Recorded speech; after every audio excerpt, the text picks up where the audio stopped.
A lot of people ask me why I have such a perfect life, but in reality, they don't know what I've been through or the things I've overcome.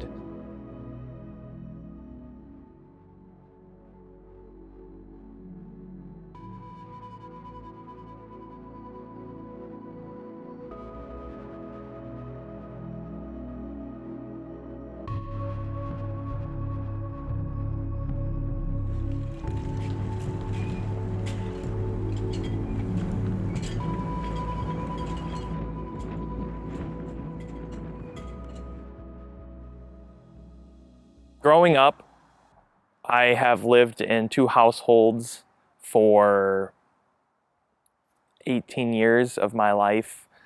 And I've had to experience going back and forth between mom and dad, courthouse, just unknown things that a child couldn't understand or the parents would actually keep hidden from them. Through my childhood experience, I mostly lived with my mom. My father constantly fought for custody 50-50, and around the age of 15, it was granted to him. It was 50-50 between each parent. Through that time, my mom was actually really upset about it, and it caused more conflict within the family. When I turned 8 years old, my dad took me and my older sister to my grandma's house out in Ada, Michigan. Lots of woods, lots of land, and this was the time for my father to teach me how to use a firearm. So we're shooting all day long, and the neighbors ended up calling the cops on us. So the neighbors showed up.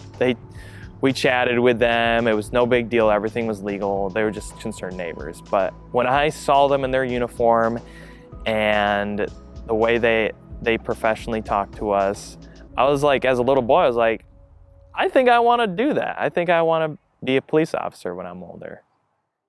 Through high school, I went to KCTC, Criminal Justice Program, for 2 years.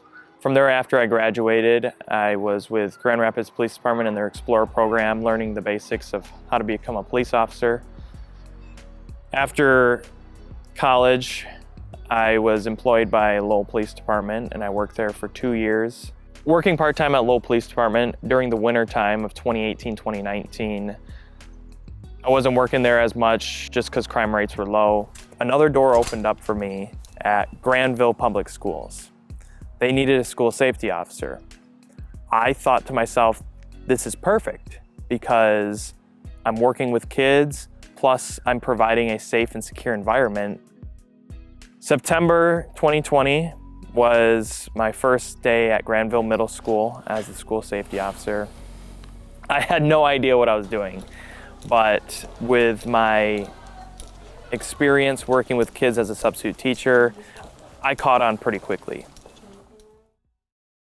I always thought it was me and my fault that I was a part of the divorce, but I overcame that. Actually, it really wasn't my fault. I'm not ashamed of it. I'm not ashamed to talk about it. It has made me who I am, and it's made me stronger. And it's actually made me help out students at my school. If they have parent issues or any sibling issues, separated households, I can actually relate to the student and make them feel heard and respected and cared for on another level if I didn't experience that myself. Confidence to me is everything.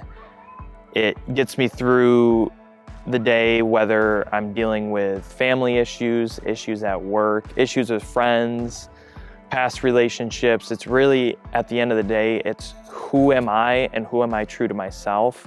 And that is the most important part. It sounds selfish, but if you can't take care of yourself, you can't take care of anybody else.